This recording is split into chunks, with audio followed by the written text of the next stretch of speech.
Friends நம்ம இன்னைக்கு செய்ய போகிறது ரவா கேக். அது ரொம்ப சிம்பிளானது தான். வாங்க எப்படி செய்யலாம்னு பார்க்கலாம். இந்த போறப்பு தான் நல்லா ருசிச்சு சாப்பிட கிடைச்சது. ஒரு கப்பு ரவை எடுத்துக்கணும். அந்த ரவை வந்து இந்த வறுத்தது வறுக்காது எது வேணாலும் இருக்கலாம். அது நம்ம ஒரு வாட்டி லைட்டாக ஒரு அரைச்சிக்கலாம் மிக்ஸி. இந்த அரைச்ச ரவையை இந்த பாத்திரத்தில் நம்ம கொட்டிப்போம். அடுத்தது நம்ம எந்த கிளாஸில் எடுத்தோமோ அந்த கிளாஸில் ஆஃப் சர்க்கரை எடுத்துக்கலாம்.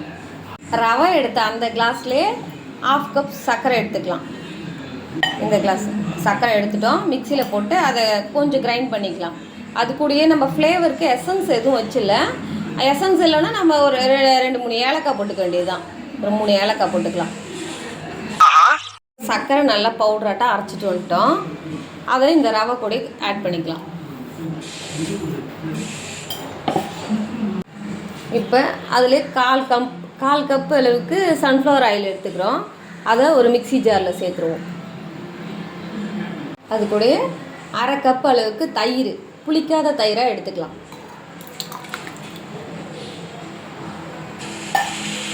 அதுக்கப்புறம் காய்ச்சி ஆற வச்ச பால் ஒரு 3/4 கப் எடுத்துக்கலாம்.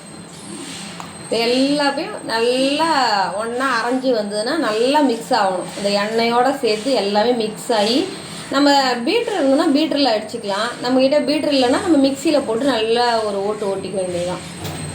அந்த அரைச்சி வச்ச சர்க்கரை ரவை எல்லாமே சேர்த்து ஒரு மிக்சியில் ஒரு ஓட்டிக்கலாம். நம்ம அரைச்சி வச்ச சர்க்கரை, எண்ணெய், பால், தயிர் எல்லாமே சேர்த்து நல்லா மிக்ஸ் ஆகணும்.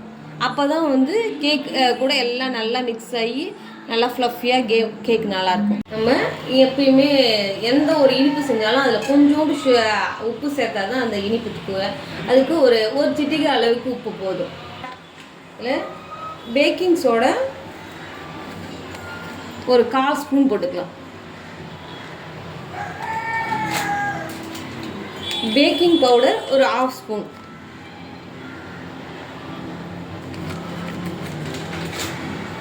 இதெல்லாம் நல்லா மிக்ஸ் ஆகிக்கிட்டு ஒரு 5 நிமிஷம் ரெஸ்ட்டு இதை அப்படியே மூடி வச்சுருவோம்.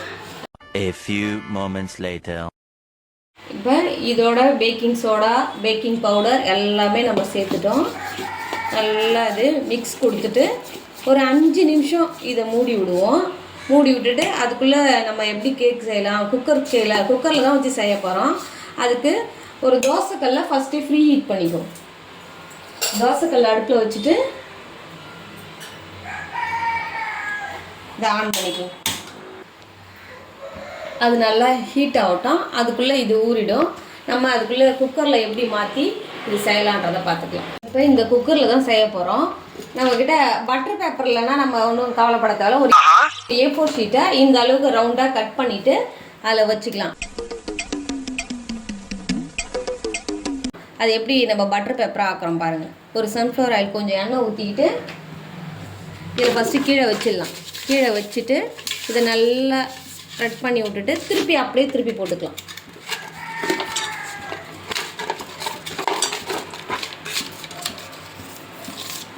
எல்லா இடத்தையும் ஆயில் ஸ்ப்ரெட் ஆகிற மாதிரி பண்ணிவிட்டு இதில் அப்படியே மாவை தூக்கி ஊற்றிட வேண்டியதுதான். நல்லா ஊறிடுச்சு. இது பட்டர் பேப்பர் போட்டு ரெடியாக வச்சுருக்கோம்.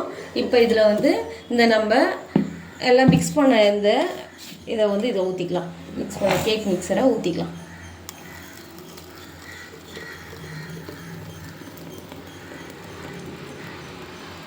எல்லாம் ஊற்றிட்டோம். இது சும்மா ஏர் இதில் சைட்லலாம் எங்கேயும் போகக்கூடாதுன்றதால, ஏர்லாம் இருக்கக்கூடாதுன்றதால லைட்டாக அப்படி தட்டிக்கிட்டு அவ்வளோதான்.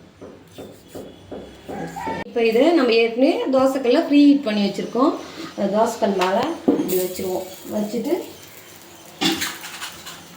குக்கரை விசில் போடாமல் நம்ம மூடி வச்சுருவோம். மூடி வச்சுட்டு நல்லா சிம்மில் வச்சுட்டு ஒரு 40 மினிட்ஸ் விட்டுடலாம். இப்போ நம்ம கேக்கு வந்து ஒரு ½ அளவுக்கு வெந்திருக்கு. நம்ம ஃபஸ்ட்டே இந்த முந்திரி பருப்பை நம்ம போட்டோன்னா எல்லாமே உள்ளே போயிடும், மேலே அழகாக தெரியாது. அதனால தான் நம்ம ஒரு ½ அளவுக்கு வெந்ததுக்கப்புறம் அது கொஞ்சம் மேலே மட்டும் மாவாக இருக்கும். அது மேலே நம்ம போடும்போது அது மேலே நிற்கும். அது நல்லா கேக்குக்கு ஒரு பார்வையாக அழகாக இருக்கும். இப்போ ஓப்பன் பண்ணி கேக் ரெடி ஆகிடுச்சான்னு பார்க்கலாம். இப்போ கேக்கு நல்லா வெந்து ரெடியாக இருக்குது. ஒரு கத்தியை விட்டு செக் பண்ணிக்கலாம். கத்தியை விட்டு பார்த்தா மாவு ஒட்டவே இல்லை. கேக்கு ரெடி ஆயிடுச்சு. வேறு பிளேட் மாற்றணும்.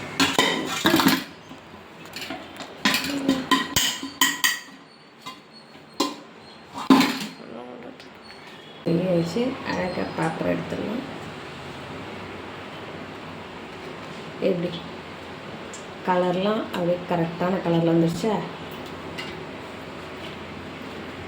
திருப்பிக்கலாம். கேக்கை கட் பண்ணி பார்க்கலாம்.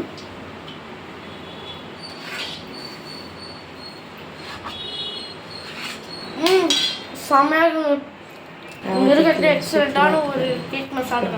டேஸ்ட் பண்ணுறதுக்கு மறக்காம டேஸ்ட் பண்ணி எப்படி இருக்குன்னு சொல்லுவோம்.